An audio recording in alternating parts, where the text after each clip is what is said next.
In my mind, I'm gone to Carolina. Can't you see the sunshine? Can't you just feel Y'all the hear it? moonshine? Ain't it just like a friend of mine to hit me from behind? Guess I'm gone to Carolina in my mind. Karen, she's a Hi, setting Tina. sun. You best walk her away and watch it shining. Hi, Watch her Shakira. watch the morning come. Great to be with y'all. Thank you for being here. Silver tear appearing now. I'm crying, ain't I? Gone to Carolina in my mind. Oh, good, Brian. It's There ain't no good. doubt Brian and no Tina are at the time same enough district, so to we and find this thing around. Whisper something soft and kind. And hey, babe, the sky's on fire. I'm dying, ain't I? I'm gone to Carolina in my mind. Hi, everyone. Thank you for being here. In my mind, I'm gone to Carolina. Good words. How you doing? Can't you see the Hi. sunshine? Can't you just feel the Thank you all moonshine? for being Ain't it here. just like a friend of mine? Hi, Hit me Carlton. You're from muted right behind. now. Yes, I'm gone to Carolina in my mind. Dark and silent late last night. I think So good to about be with you all. If you want to Africa write in and the how chat they or call unmute yourself. Hi, geese Brian. in flight and dogs that bite. Feel free.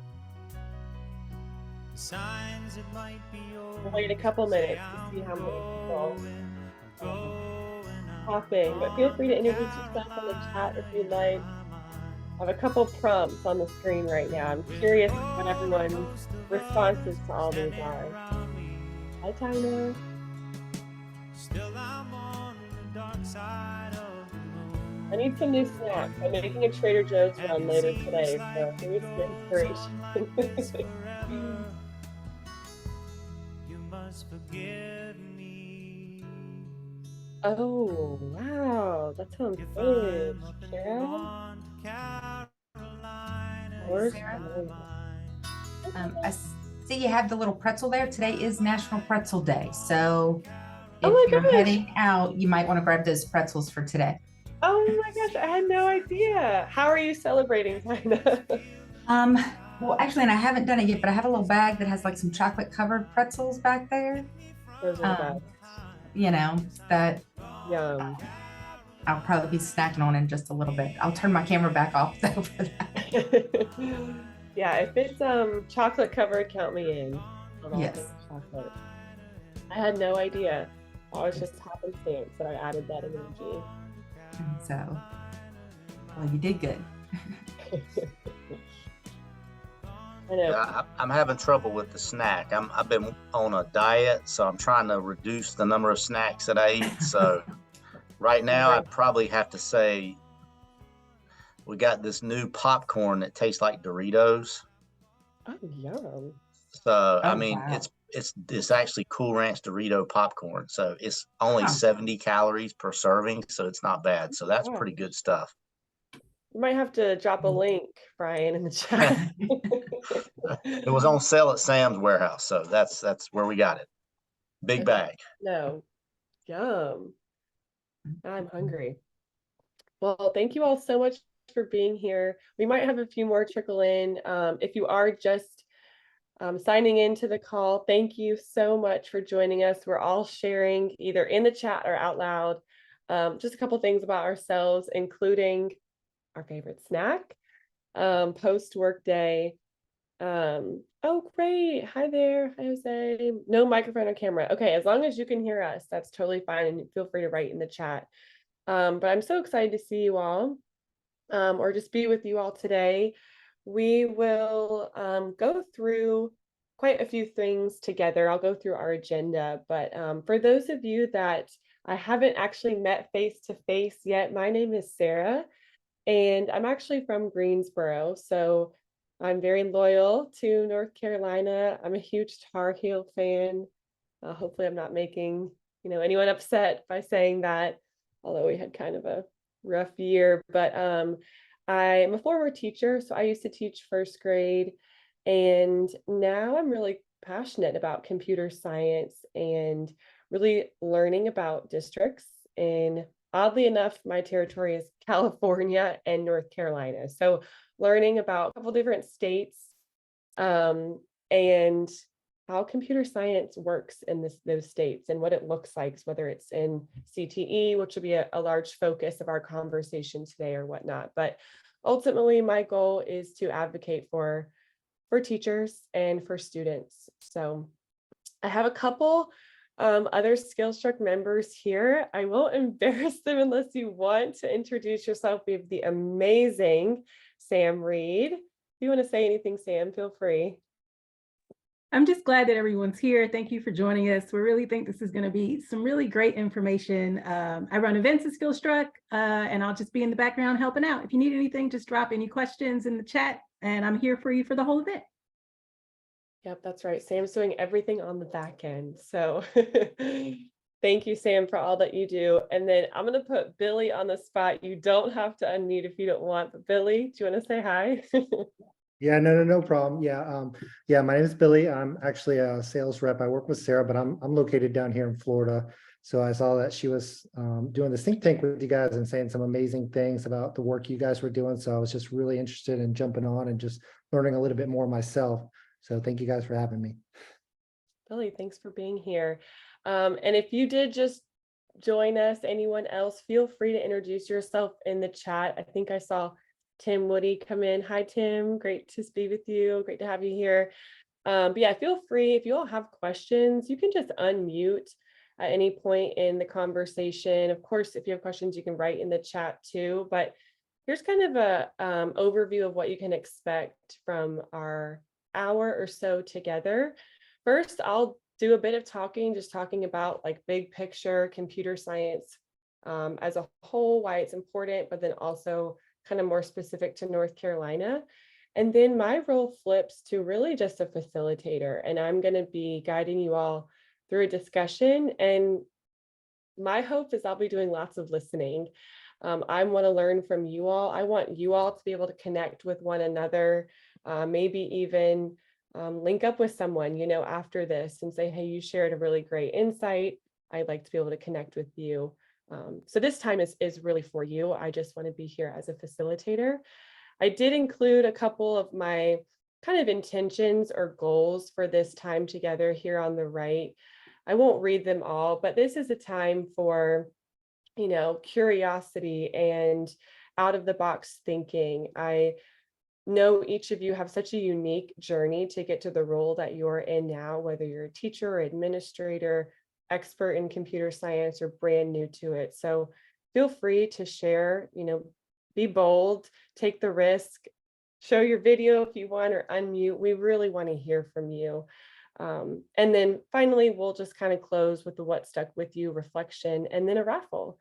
A couple of you might come home with a prize today. So just sort of big picture, why computer science is important. I'm sure for many of you, I'm preaching to the choir, but so much of our conversation with CTE is how can we prepare our students for college and career? And this statistic has always been a bit staggering that 65% of our students today are going to have STEM jobs that don't currently exist.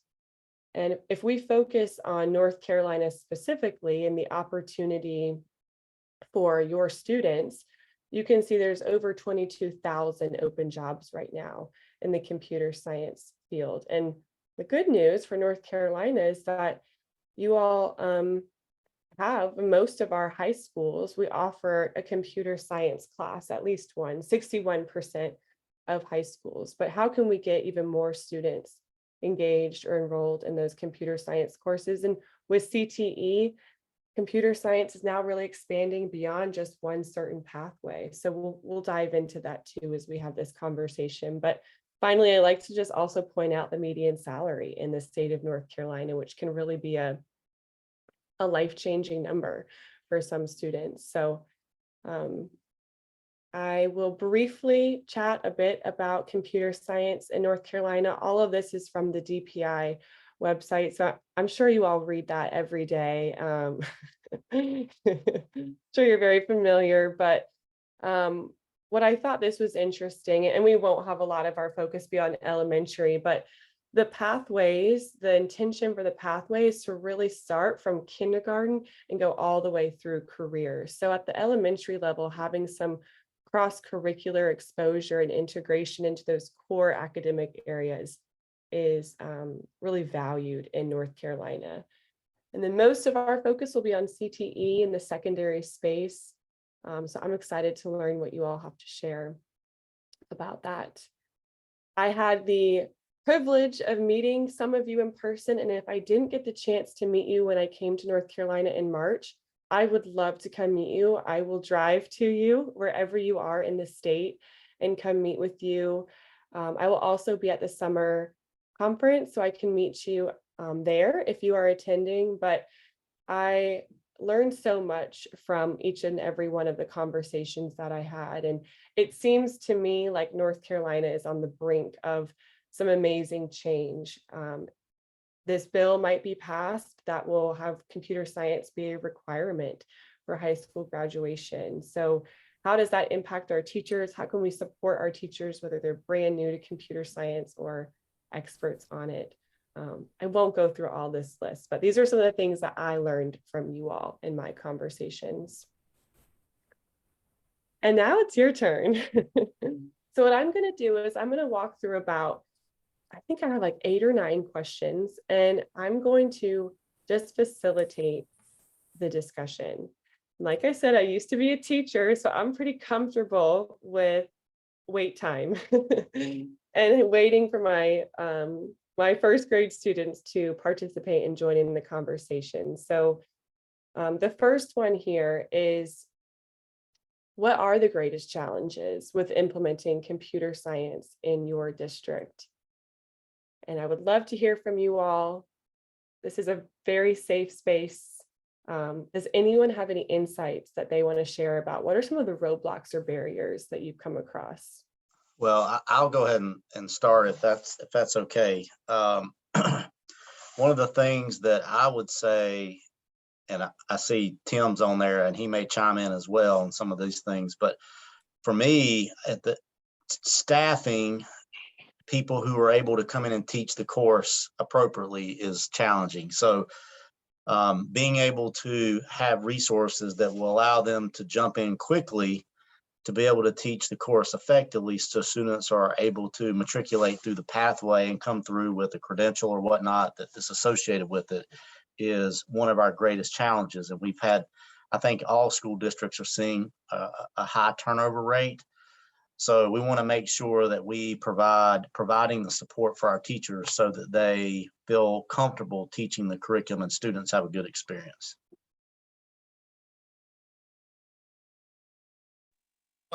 This is Carlton from Union County. I would like to say that I agree with you that about the curriculum. We have to get it so that it's easier for the teachers to be able to facilitate to the kids what needs to be done. I find now that the curriculum now, I think this is my 2nd or 3rd year teaching it, is that the platform we're using is kind of difficult. I think it was code.org. And my kids kind of find it kind of difficult to use because it's a lot of going back and forth. So if we can get something that's just straightforward, and with the lesson plans that SkillStruct uses and the lesson plans that another platform uses are totally different. The SkillStruct platform is real simple and easy for the teacher to understand, and plus has the time limits and really explains how it does. It makes it easier for me to teach it. And I think that helps out a lot on how you put the teachers in there in a position to where they can perform and let the students know and make the students understand that it is important. Mm-hmm.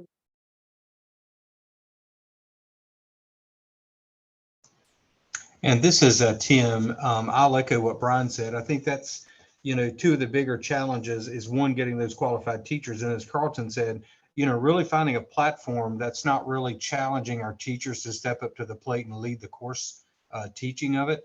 I think it's our job as directors to try to find that supplemental piece that's going to work between the curriculum for the course and delivery to the classroom, because so many times we see there's a divide, and I'm thinking about the Python 2 exam, such a divide sometimes in what the class is offering and the curriculum says to what the exam really is asking for, where those two are not in sync with one another. And I think that's really the toughest part, to Carlton's point, in really supporting our teachers and making sure that as directors, we're selecting the right pieces of the puzzle to make that the easiest bridge to cross from curriculum to classroom, if that makes sense. Definitely does. And I just want to say thank you all so much for jumping right into this conversation. And I also want to acknowledge that, I've got my Skillstruck t-shirt on. This is hosted by Skillstruck. Of course, I want you all to feel comfortable sharing about any platform, any resource, whatever is working for you. Ultimately, the goal of this is to, hopefully connect you all so you can find what works best for your teachers and your students. So feel free to talk about Skillstruck if you want, but also other platforms, whatever you feel is most effective and important. But thank you, Brian, Carlton, and Tim for jumping right in. Our next question, do you feel that our own biases of computer science hinder learning experiences for students? How does this affect 6 through 12 learning?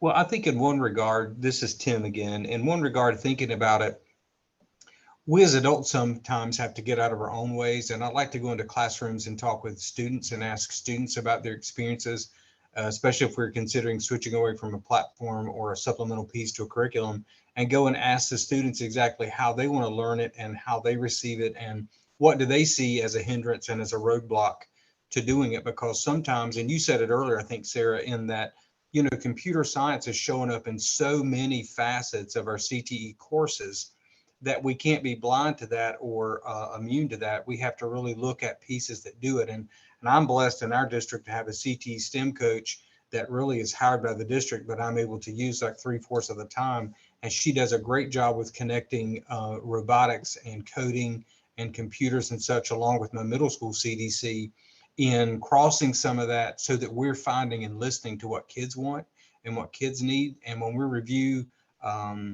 different companies, like we just met with Sam's Lab the other day about some different coding and computer things that they have and robotics.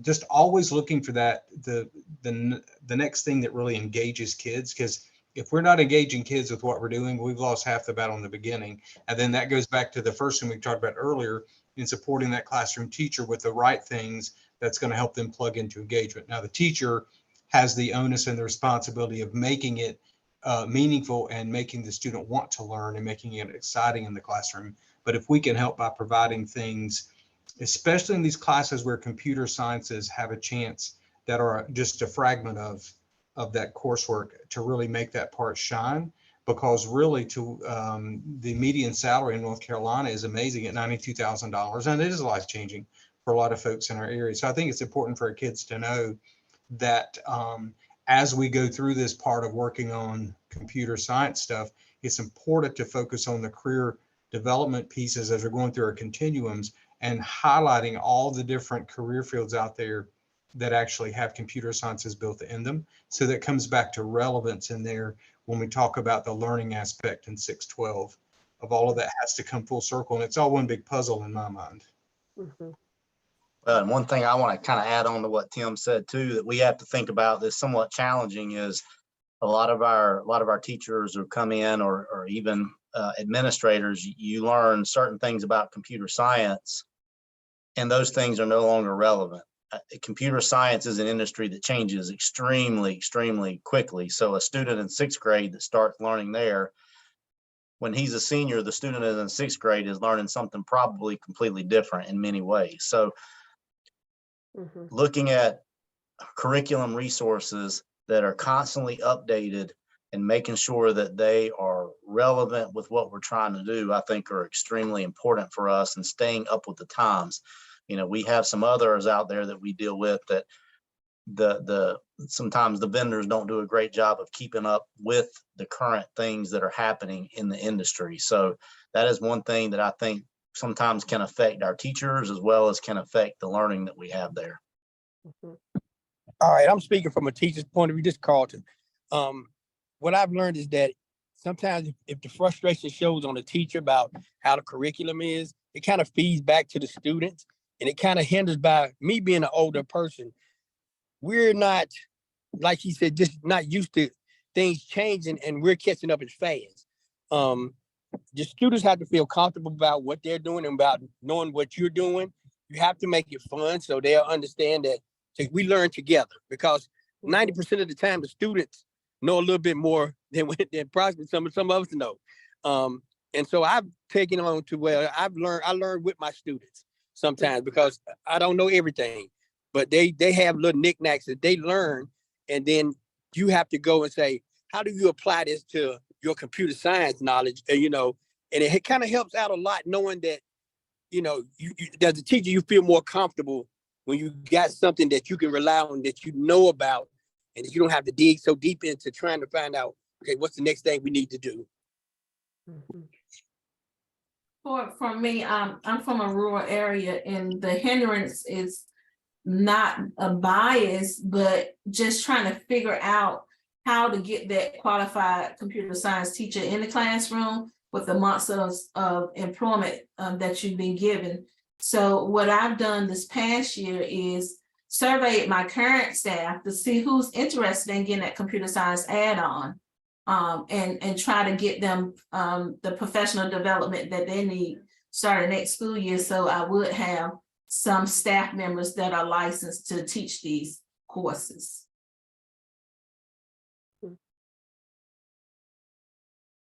I also want to give a shout out to a couple of the teachers on this call that I have met in person and really embody that growth mindset. And Carlton and Mr. Jeffers, like, I've had in-person conversations with both of you who have said, this isn't what, I studied.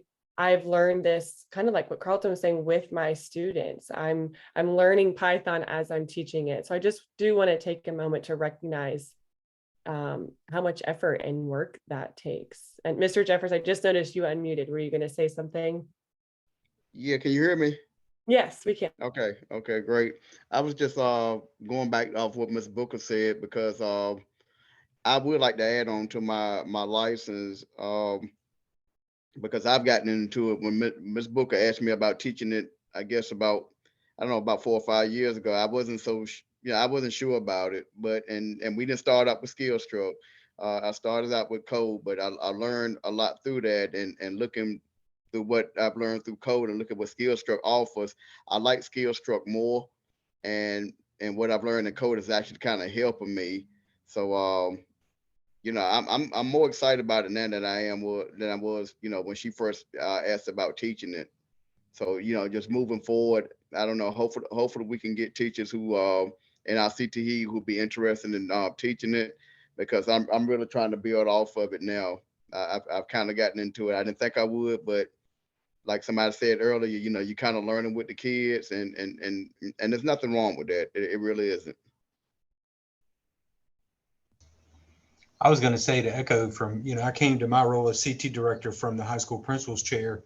And I think sometimes some of the coolest thing that high school kids respect, especially, are those teachers who are genuine. And I think when you come into a class, it's okay to say that I'm new learning this, I'm new teaching this, but you know what, we're going to jump in together and we're going to help each other go, because so many of those kids get, a high out of just being able to help the teachers, but then also can be kind of an assistant for you in the class to help other kids learn that with those technological skills they have along all the computer science courses. So, hats off, and Sarah's right. That is a huge task to have to learn it new and also learn and go with your students. But if with the right teaching, you handle it the right way, that's a great opportunity for growth on both sides, for the teacher and for the kids.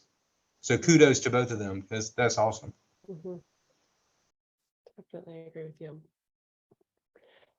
All right. Well, This somewhat ties in, but how can we best prepare teachers to effectively teach computer science, particularly those who may not have a background in this subject area?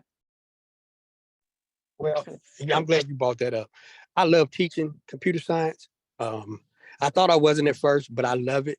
The only problem is I yearn for more PDs on it so I can learn more myself. I think that would help us out a whole lot. Help me out a whole lot. But I love teaching it, and I would just like to learn more about it, get more into it, and maybe learn from somebody else what they're doing. But exactly, just doing more PDs will help out a whole lot.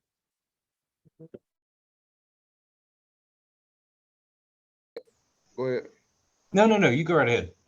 Okay, I think also that, trying to get teachers into teaching, I mean, granted, I mean, it's not but a handful that are coming out of college that are, I don't know if their major was computer science or be willing wanting to teach it. I don't know, because I didn't start off as a teacher. I mean, I wasn't an education major. I kind of got certified as a teacher, but to me, if there was a curriculum in college, and I know this is kind of above our heads, nothing we can do about. If there was a curriculum in college where as a person who was going to education, if they could, learn the fundamentals of it, then maybe that would be a solution. But again, if somebody's got a computer science degree, why am I gonna mess with some kids when I can go with Apple or whoever, and do whatever.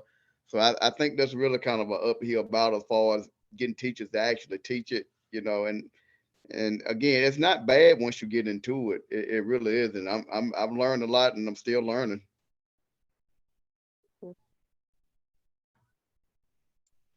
Well, I will say, based on feedback from our teachers who are using it, one thing I think that SkillStruck does a good job with, I think, and we've heard it today, is the platform is easy to use for teachers. That's something that's very important. For anything to be implemented with fidelity, it's got to be something that people are willing to go out and use regularly, and it's something that's not going to be a burden. And I really feel like that they have shared that with us. One of the things that I think is also really important is, being able to have some hands-on little, not just modules in there with content, but having projects that are built into the curriculum. And I think that is something that's important. So when we provide a resource for a teacher, if it's helping them be able to facilitate some of these hands-on activities, where if it's a Python class and the students are able to go in and do code and be able to see it and they're able to work through projects, is very important. And that's one of the things that is important for us to help prepare our teachers, because as we've heard today, a lot of times teachers are learning it with the students, and it helps them be able to go through that and be able to learn it and be better in the classroom as they work through questions or projects or activities that they've got. I also think that the lesson plans, having lesson plans that teachers can go ahead and use and then tweak if they need to, how they want, but to use it, because teachers have so much on their plate these days with all the extra stuff when they are trying to learn it with their students and trying to stay ahead, but trying to learn it themselves. Having those lesson plans that can help guide them to do that, I think would be a big help, or is a big help for them, so that they can try to learn it as they're going, but not totally trying to create that whole thing with everything else that they already have to do for the schools and for their classes and their kids. And, they just have so many things that are piled on them these days. I think that would be, take a big load off of them, and could even help teachers, that kind of convince those teachers that don't really have that programming background or that computer science background, that it's okay. We have all these resources for you to help you learn that. So maybe you can kind of convince them that to go ahead and go that way, and then can be like some of the others on here that have said they weren't sure about it at first, but now love it. But a lot of teachers are just, I think, very kind of standoff about going that way, because they know what all the extra work that would have to come with that. But taking care of that for them, I think, would be, is a great way to kind of convince them to jump in and do that. And I'll just add to talking about, just thinking about the PD that was mentioned earlier.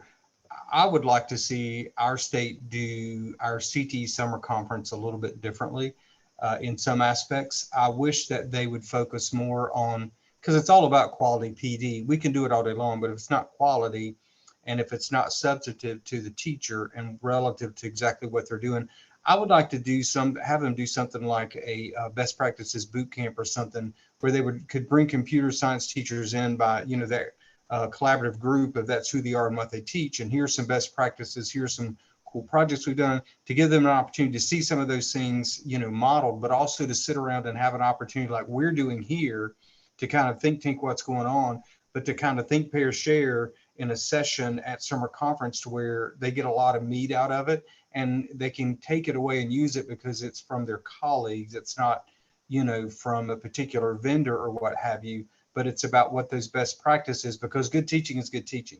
And a lot of our teachers in CTT are coming in across the platform, not from the education side, but from industry side.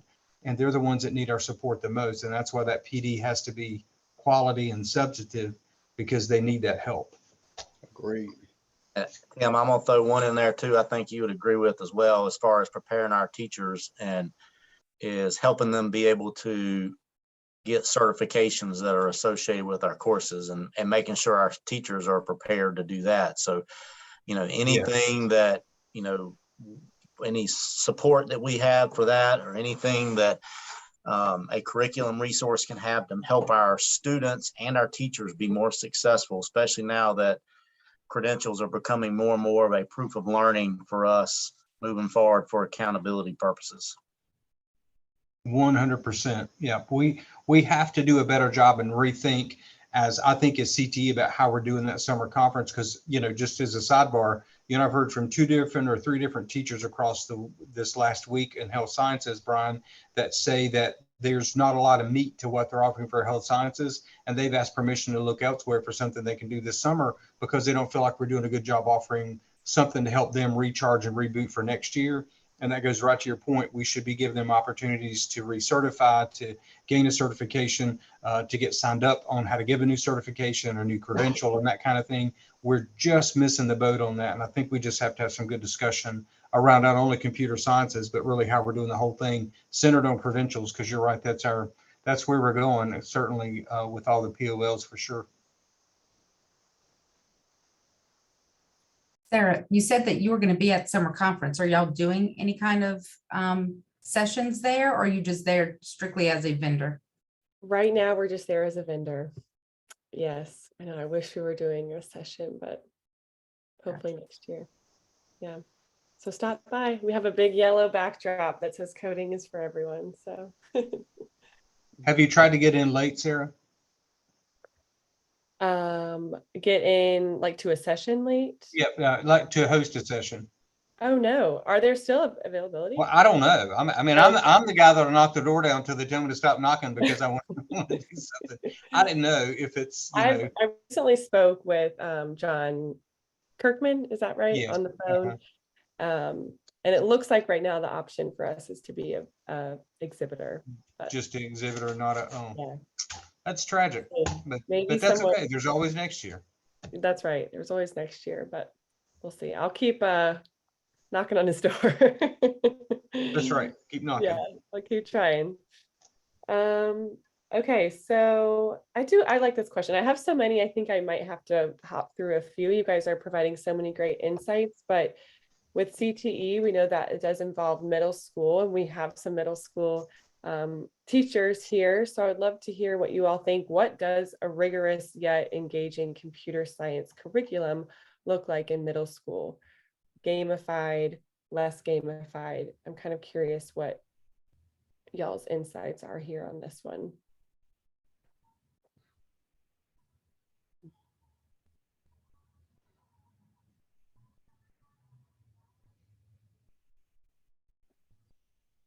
Okay, so it's Carlton again. I don't teach middle school, but what I've done is I've asked my kids about, how did y'all do things in middle school? And they would like they like the, I think it's something called Scratch that they do. They like that, but they said they want to do more activities about learning more about Scratch. So I don't know how the curriculum is. I just asked those kids about the Scratch, and they just told me that, that's what they do. Some of them do. I don't know. Some kids can tell you anything, but that's what I went on. And I kind of try to base myself as when they come in is to try to use the Scratch to carry on to where we're going to, like for my programming. So, I mean, I don't know how middle school curriculum is. So I can carry it on with my kids, and then it maybe to help them do better. But I mean, they seem to learn okay, but that's just something they told me they just would like to do more in depth with it instead of just more gaming with it. All right, so I'm gonna give some feedback on what I think about middle school, and I see Felicia and Tim, you guys can, if I'm stepping on this, or you guys can jump in, but what I'm looking at is middle school curriculum should align with your high school curriculum. It should be a seamless pathway that helps students in middle school prepare with what they want, what they're gonna do when they hit these high school pathways. Sometimes, and if you're a middle school teacher, you can tell me what you think about this or not, but sometimes I feel like middle school curriculum gets a little watered down. And I think there could be a little bit more meat, because I think, especially in computer science, these kids have some of these skills where they could jump on and really get prepared to jump in some of these AP computer science courses and things like that in high school. So what I would like to see, when I'm looking at a computer science curriculum in middle school, is alignment with high school, direct pathway alignment. I would like to see curriculum that provides hands-on, skill-based opportunities for them to learn, not just we're going to regurgitate facts and content. I mean, real-world application, so that it engages students and gets them excited about the pathway and about careers post-graduation. I agree with you, Brian. I think that oftentimes high school is pushed forward and middle school gets left behind. And by the time they come back around in middle school to update the curriculum, high school is ready to start back updating the curriculum. So they're getting left behind again. And I often hear my middle school teachers say, there's nothing for me at CTE. So what conference, summer conference. So why should I go? There's nothing new. So they don't participate. When I think about rigorous computer science, I think about differentiated computer science, because you have those students that need a little bit more help than others, and then you're gonna have your high flyers that are gonna be ready, like Brian said, for those AP courses once they get to high school.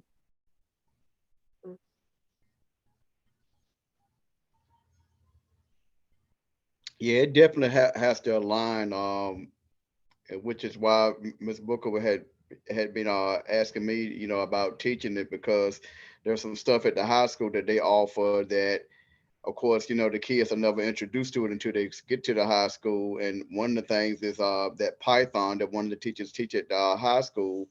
And I've never taught Python. I know it's along the lines of, gaming and animation. I'm thinking I just haven't had a chance to be introduced to it, because the curriculum I'm teaching from now doesn't offer it. It's just called active animation, interactive animation and gaming. So with the skill struck, now that they have it, I've gotten through that curriculum part, that part of my curriculum already with interactive animation and gaming, but I'm seeing that skill struck offers that Python. So my goal is to incorporate starting that next school year, introducing my students to that Python.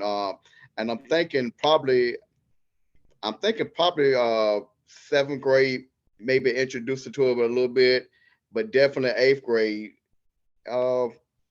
Just to kind of, again, try to keep them on the same track. That I'm glad you said something about that. Skillstruck does provide like computer science Python. As I went through and navigated through the platform, it has computer science platform Python, and I teach Python. And I thought to myself, this would be a good way to start if the middle school to start using it. So when they come to high school, they can take computer science and they can take Python. And that's 2 classes that they already have touched bases with and may have a little knowledge on.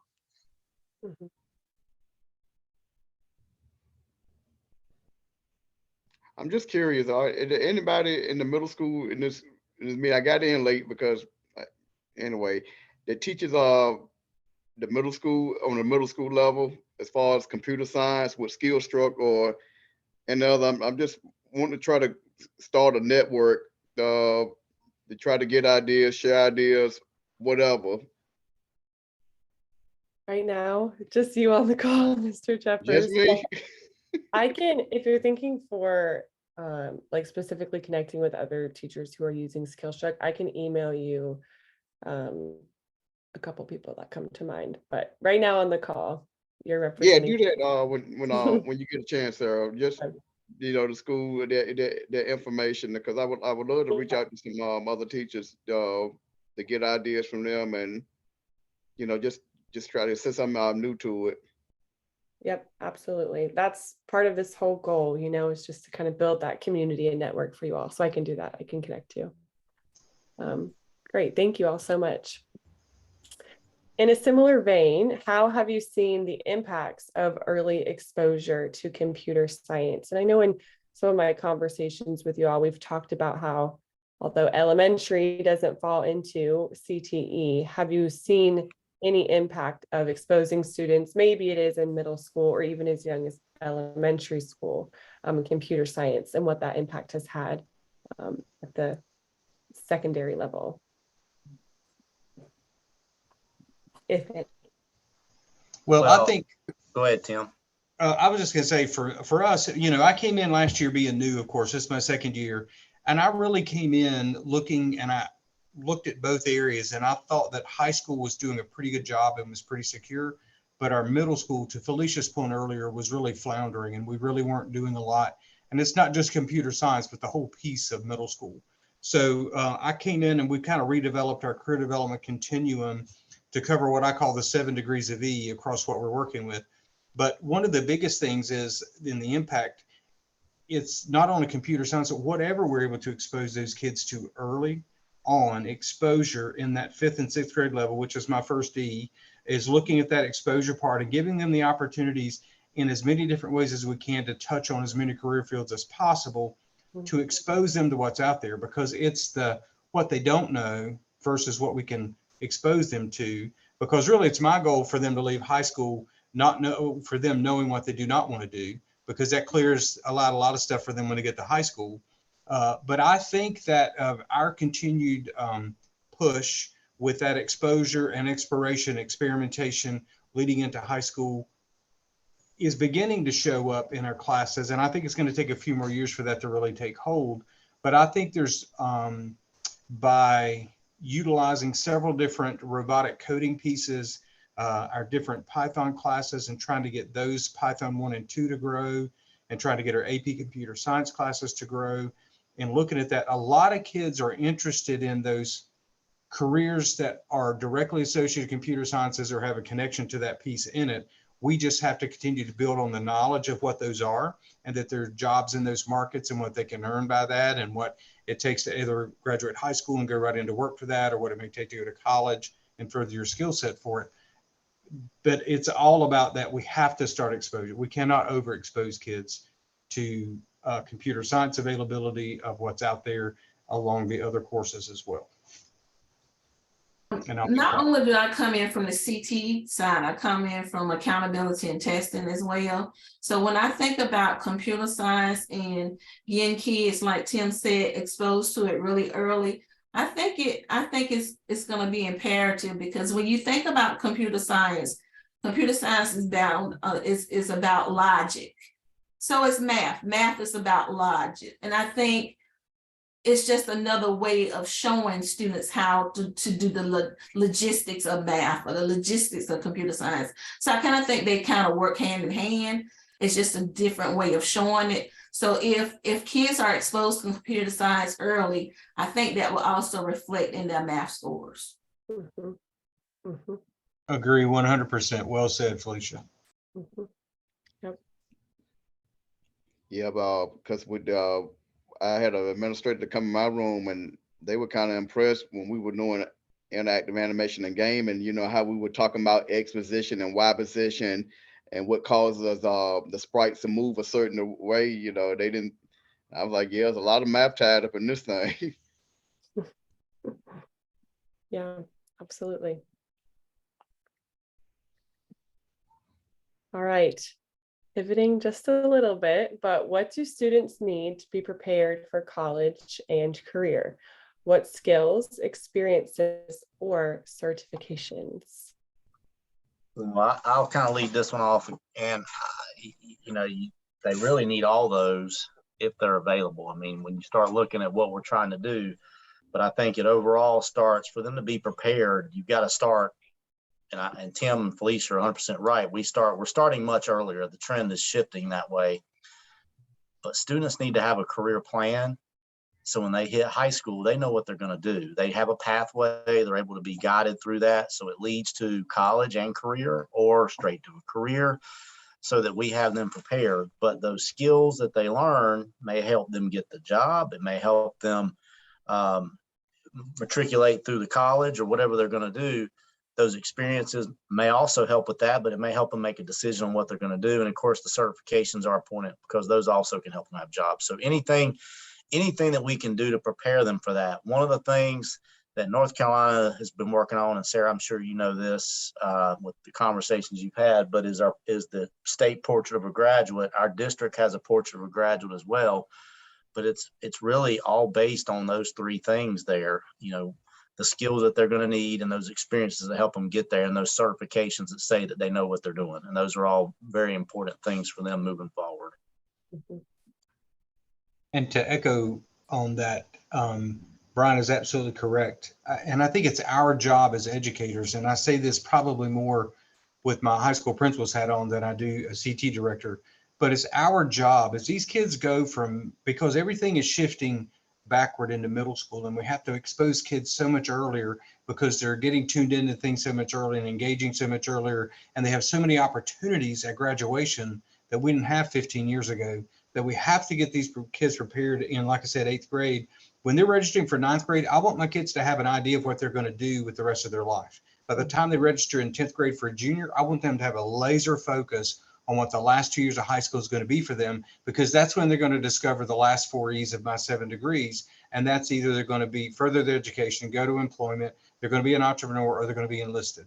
And so when you're looking at those things, and Brian's right, they need all the skills and experiences and certifications that we can give them, or give them the opportunities to earn while in high school, to help them make that decision so that they're more of a value add to either the educational unit they go to, the employer they go to work for, the business they start, or the branch of military they go into.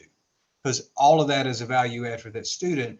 And for us in our district, we know that 72% of our kids aren't going off to college initially. They may through their employment or through enlistment, but we know they're not going to college. And so we have to own that fact, and we have to own that responsibility that we have to give them all of those and expose them to as many of those skills and experiences and certifications as possible, or we've done them a disservice.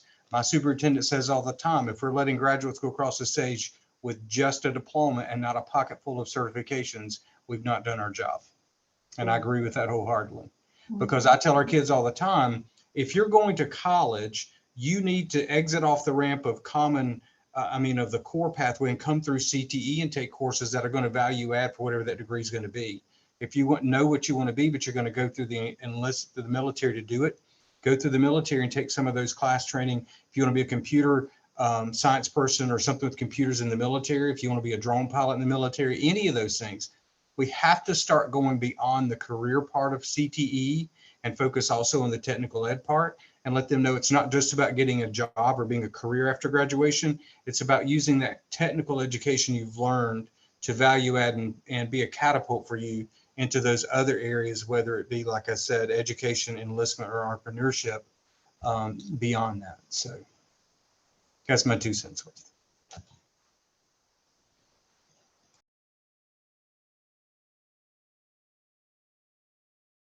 Thank you all so much. I am going to skip 2 questions to wrap up. This will be our last question, and then we will do a quick what stuck with you kind of reflection for 2 minutes, and then raffling off 2 different gift card prizes at the very end.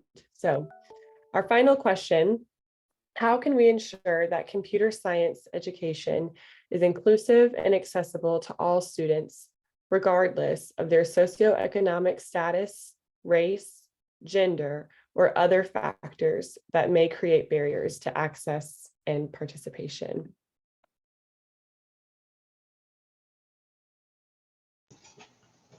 I think one thing that come to mind is we as CT directors have to have a good relationship with our high school counselors and with our middle school counselors.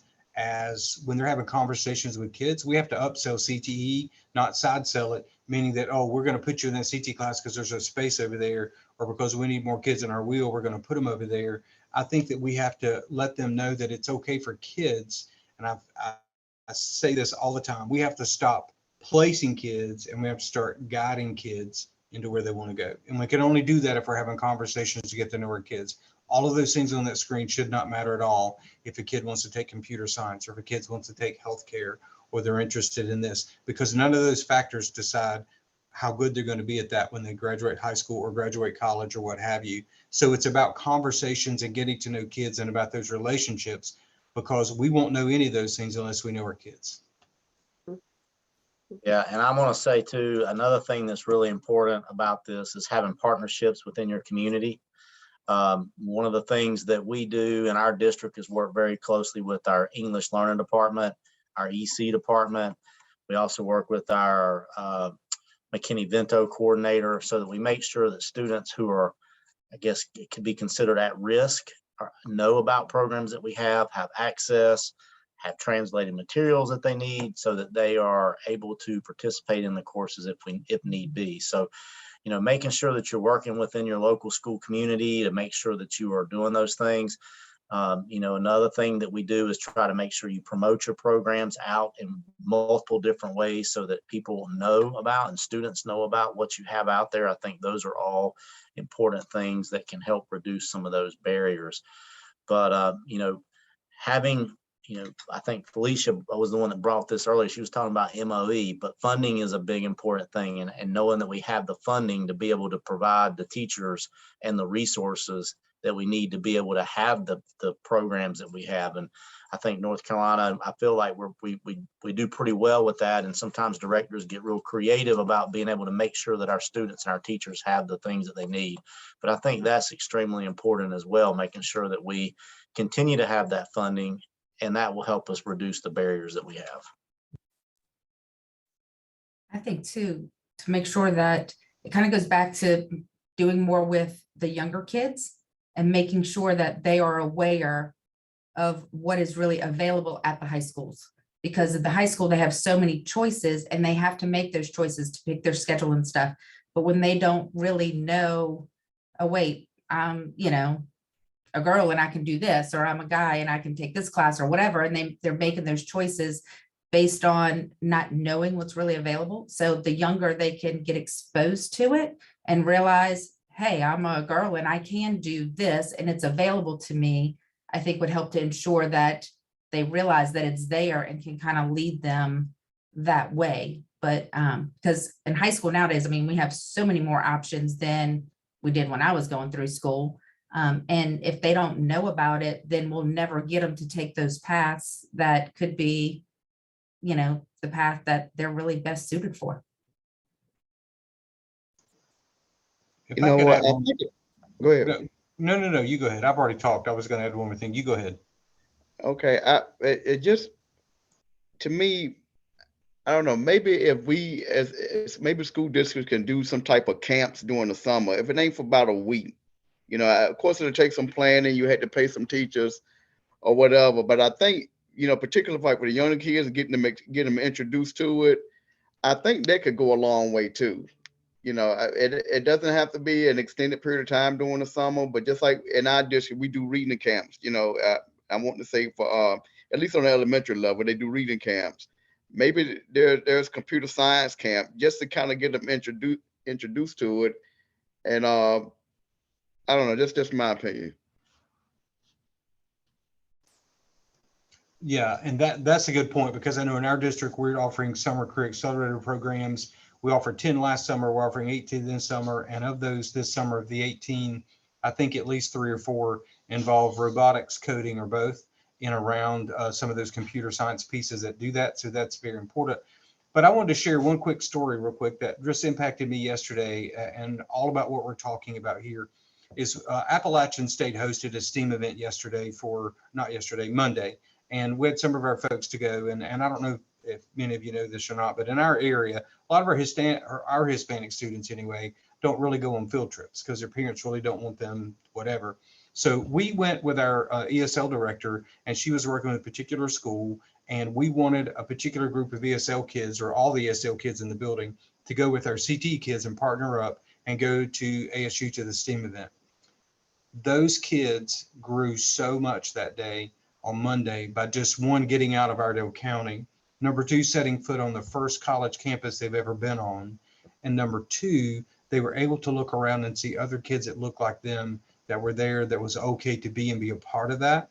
So I think when we talk about the experiences and the things that we do and the barriers, sometimes we, as Brian said a minute ago, as directors, we have to think outside the box and be creative and not be afraid to ask a partner on our, like for me, I'm really close to our CNI team and with our ESL folks, and work with them to kind of incorporate. And they actually came to me and asked us to help with them with that regard. But just to know that those kids grew, and we have a teaching as a profession class here who's here, that Brooke you met, that is doing SkillStruck with what she was doing over there.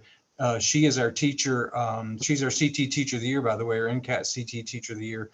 But her teaching as a profession class is very diverse. Of her 24 students, she has, I think, 2 white, 3 or 4 African American, and the rest are Hispanic. It's great to see that we've got to start energizing, the entire base of our student, not just a certain population, and get them to understand that it's okay.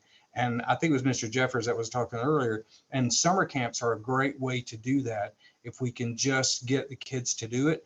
And one of our camps this year that involves kind of a STEM, we're pushing into a community that we know our kids won't get transportation to because it's a lower socioeconomic group, where we're pushing our summer camp into 4 different communities this summer and offering computer science pieces through some STEM that we're doing, because we know there's a need there, because if they can't come to us, we're going to go to them, kind of thing. So we're trying to reach some creative things, but we always have to keep trying those things. And sometimes they'll work and sometimes they won't. We have to know that's okay and just keep trying. Absolutely. Thank you all so much for your insights. I have learned from each and every one of you. And oftentimes with my first graders, I would ask them what stuck with you when we'd write it on a sticky note. But for you all, I will just have you think, maybe write in the chat if you feel so comfortable, write on a piece of paper so you can keep it. But has anything in particular stuck with you? Perhaps there's been someone even in this discussion who now you can lean on for support or exchange contact information. Perhaps you're motivated to do one action item, whatever it may be. Or is there a new resource that now you want to explore after today's discussion? So we'll just share in the chat for now, if you want, or you can just keep it to yourself, either way. But we will close with the raffle. So let's see, Sam, I'm gonna make sure I'm using the right link here. Should be So in the direct message. okay. Oh, you're the best. Thank you. Perfect. Okie doke. Oh, this is so fun. All right, can everyone see my spinning wheel? Okay, great. So these are going to be, we're going to do 2 Starbucks gift cards. So the first one, you have to be here to win. So I'll assume all these names are here, but our Starbucks gift card goes to Mr. Jeffers. Yay! And if you don't like Starbucks, let me know. We could do something else. We could do like Amazon or something, $10. But all right, the next one goes to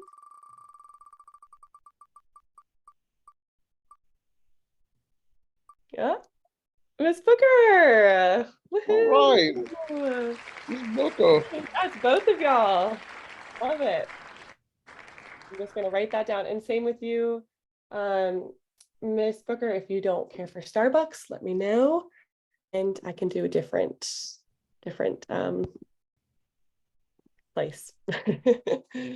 Thank you all so much for being here. I appreciate your time. I know your schedules are so jam-packed. I truly have learned from each and every one of you, and I hope to see you all in July, whether it's at the conference or, like I said, I can come to you. I'd love to come meet you or see you again in person. But thank you so much. We'll be here for about 2 more minutes. Feel free to stay, or you can head out. Bye-bye.